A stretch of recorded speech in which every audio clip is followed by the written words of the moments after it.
Alors, je vais vous présenter aujourd'hui les feuilles de génoise à marque Jean Ducourtieu. Nos feuilles 8 mm de 400 g s'intègrent au format pâtissier 60 par 40. Elles sont regroupées en pochons aluminisés, 2 pochons de 3 feuilles pour les cartons de 6 feuilles ou 2 pochons de 7 feuilles pour les cartons de 14 feuilles. Nous retrouvons les feuilles de génoise sorties de leur pochon. Vous remarquerez la face supérieure poudrée de sucre, ce qui peut servir directement de décor.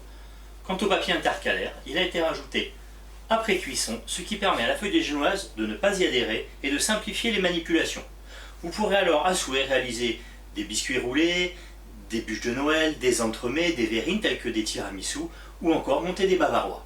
Au Saint-Michel professionnel. Aujourd'hui, je vous montre comment réaliser en toute simplicité un biscuit roulé. Pour commencer, décollez délicatement la génoise de son papier intercalaire. Puis venez la repositionner. Ensuite, à environ 2 doigts du bord, venez marquer votre génoise. Il ne vous reste plus qu'à la garnir, aujourd'hui, d'une crème pâtissière délicatement parfumée à l'eau de fleur d'oranger. Une fois ma crème étalée, il ne me reste plus qu'à rouler mon biscuit. Pour cela, à l'aide du papier, je viens casser ma génoise à l'endroit où nous l'avions marqué.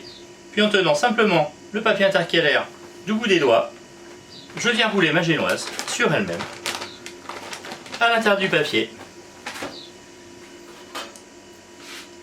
Et voilà, mon biscuit roulé est terminé. Et maintenant, quelques astuces. Notre feuille de génoise étant suffisamment souple et fondante, il est absolument inutile de la poncher avant de réaliser vos biscuits roulés.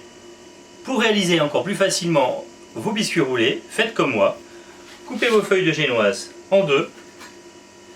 Elles seront ainsi beaucoup plus faciles à manipuler.